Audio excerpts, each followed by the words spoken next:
when it comes to community service, the Grand Strand banks on this morning's guest. Who is he? You'll meet him coming up next on Carolina People.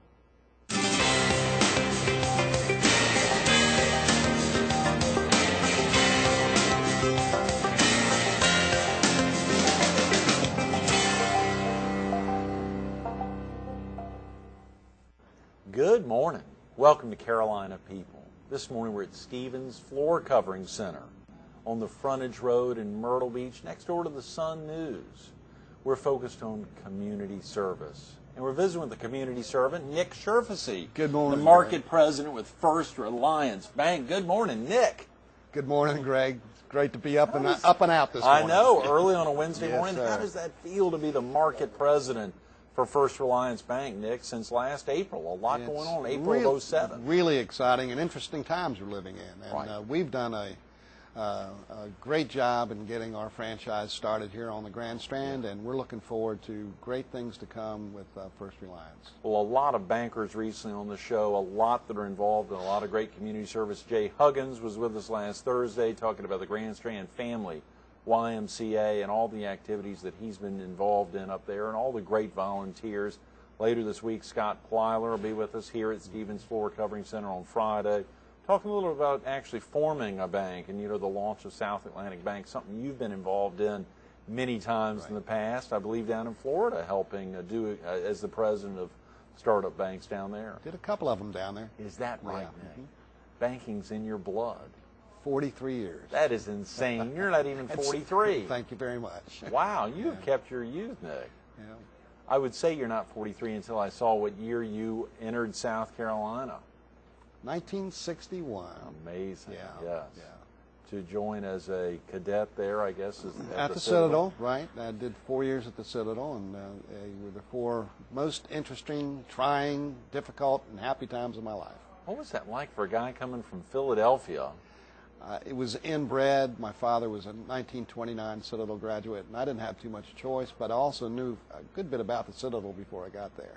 Right. So it wasn't all that much of a shock. Had you visited the Citadel much growing up? I mean, did your dad bring you all down? I did. As a matter of fact, in 1957, General Mark Clark, who was the president of the Citadel at the time, started the Citadel Summer Camp for Boys for prospective cadets that wanted to find out what the Citadel was like. And I was in the very first class of that, and went one summer and I was hooked. Wow. Couldn't wait to get back. When you think about that first year in 1961, did you ever think, golly, I want to get out of here? I mean, actually, a summer camp 4 years earlier versus that, or did you say, this is for me, this is the life that I want to live? Well, the second day I was there, I called my mom and said, get me out of here. So you thought it, at least, yes. Then I wrote my father a letter a couple weeks later and said, Dad, I'm sorry I let you down, but please, I'm leaving. Oh, no. But you stuck it out. It was difficult, but it was the most memorable year. It was wonderful. How exciting. Well, a lot going on here at Stevens Floor Covering Center. You can hear even they got a lot going on early on a Wednesday morning at 7 a.m., but it is a great... Have you been in here before? I have. Oh, that's right. You were with us about a year and a half ago when we filmed here, focused on the March at Dimes and all the amazing activities. You had just rotated off the board, I believe, as the chairman, the founding chairman of the Horry County Division of the March at Dimes, and, of course, a lot still happening with the March at Dimes. The March at Dimes just continues to grow and expand, and it's such a wonderful organization. The board has really grown. Right. We have a lot of new leadership on the board and some very exciting people that I'm just thrilled to be associated with, and I'm really, really glad to see everything that they're doing. We have several events coming up right now. Right, yes. We want to get into those. Crystal Hummer, Colleen Sweat, 2 of the great folks that travel throughout the PD area and here in Horry County. Well, they run such a huge geographic area. Right. And they do it with just the 2 of them. They can't do it without the volunteers, and that's why I'm so excited about our local board. Oh, yeah. And we've had a couple folks step up in the last couple years that weren't even on the radar screen when we first started the board. Namely, the great job that Ryan Swaim did with the, they call it March for Babies now. Oh, yeah, the March for Babies. And Ryan did a great job with that. And Rigby Wilson has come on board and has done a great job. He's heading up the Signature Chefs auction this year. Right. And Gary Bradham with Ally Management Right. is going to be heading up the March for Babies next year. Is that right? Mm-hmm. That's tremendous. Right. That is tremendous. I wasn't familiar with who was going to be taking on. Of course, Ryan had come in under Dennis Wade's tutelage. Right. Great tutelage to follow after his back-to-back years as big gangbuster numbers there for what was then Walk America, now the March for Babies. Well, I think Ryan did a pretty good job. In the very beginning, he was a little bit concerned about it being overwhelming, but this last year it was $290,000. $290, almost $300,000. Almost $300,000 that was raised this last April. Out at Coastal Carolina University, which has really turned out to be a great venue. Oh, it's Nick. a perfect venue for it. I would have never thought that it would have been so great, but the university has gone out of their way to accommodate us, and Coach Dave Bennett has been such a big part of our program out there.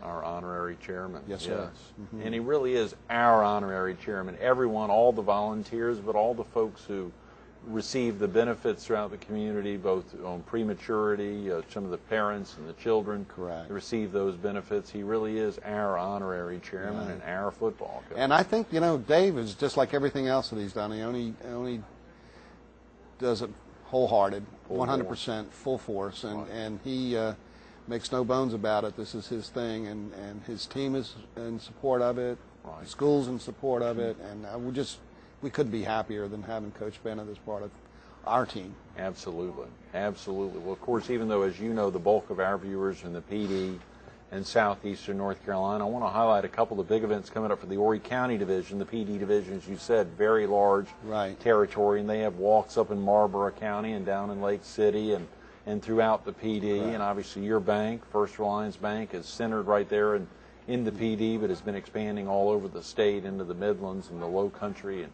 now with you last year here into the Strand, and really growing. But at the same time, if we can highlight a couple of the big events coming up in the fall and in the spring with the March at On. Well, we'll go ahead and start with the next one's coming up on September the 3rd at the Crown Reef Conference Center.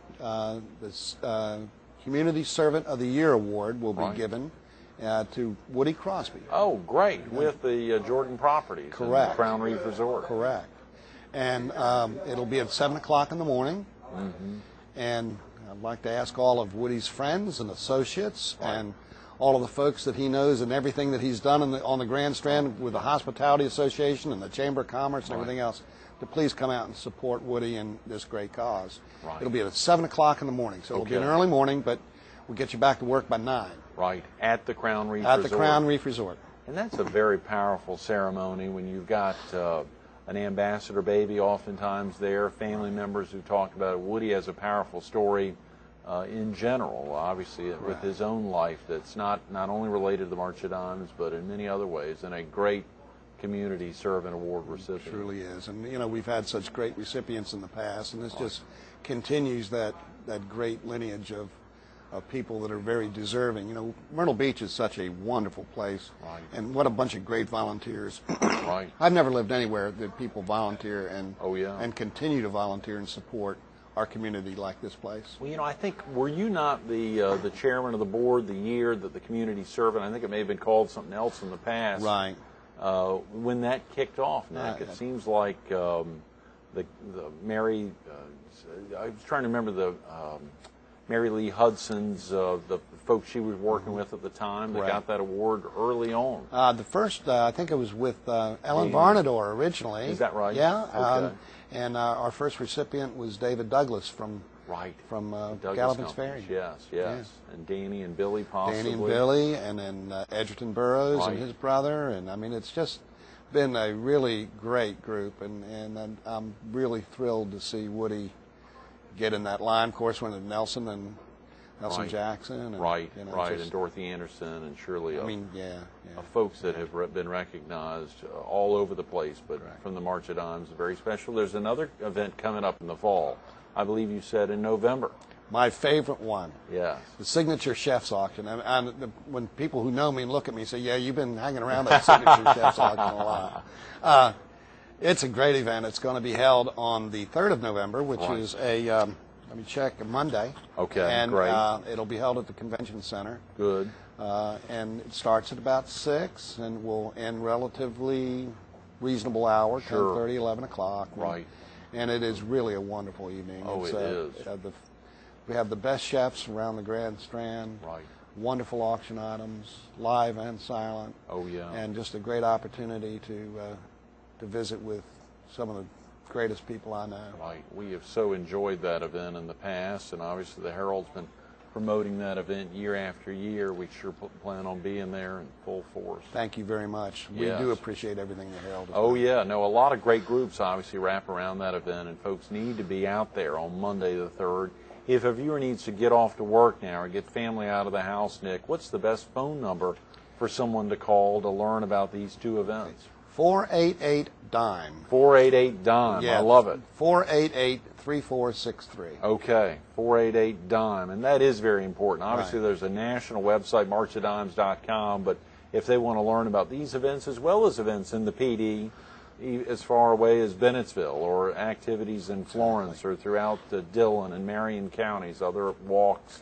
Crystal and Colleen will be more than glad to talk with you about it, and they would certainly like to have your involvement with the March of Dimes. You know, Greg, out of all the money that we receive from all of the hard work and the donations of the folks who support us, almost 93 cents on every dollar goes back in South Carolina to programs to help babies. And that's a pretty darn efficient organization. Right. We do need the help and support of your viewers. Oh, yeah. And we really would look forward to any calls they have or any interest they have, find out how they can help, how they can support, or how to even come to some of these events. Right. Please call that number 488-DIME. Right, and even for viewers who may not have the financial wherewithal to help out, there are always volunteer needs. As you said, with 2 staffers serving a multi-county area, there are truly volunteer needs in all the communities. Right. I'll talk to you about a group of people that really don't have any money themselves that have been instrumental in raising thousands and thousands of dollars every year. If you take a look at our school children at Forest Brook Elementary, I think last year they raised $33,000. Wow. 33,000 these are Forest Brook kids. Elementary alone. Yeah. They're going out knocking on doors and asking for nickels, dimes, quarters, dollars, whatever they can get. Right. And so you don't have to be wealthy to do this. I mean, Right. you have to understand the cause, and the cause is to help prevent premature birth, birth defects, and early childhood death. Oh, yeah. And these are our kids, and it doesn't discriminate. Everybody can think of an instance somewhere in their life, in their family's life, where they have been impacted with infant problems and issues. Right. And March of Dimes research has gone a long way to help tackle those issues. So we need your help. Absolutely. Right. Those are great words, Nick. Thank you for sharing that. Well, of course, the March of Dimes is very near and dear to your heart. There's a lot of other amazing groups. I was fascinated going through, and of course, it was back in January of '04 when you were with us in the studio, not long after we kicked off Carolina People. Nick, I remember there at Fox 43 over on the former air base, and that great quote, "Some people have hobbies. My hobby is community service." That was back in January of '04. Right.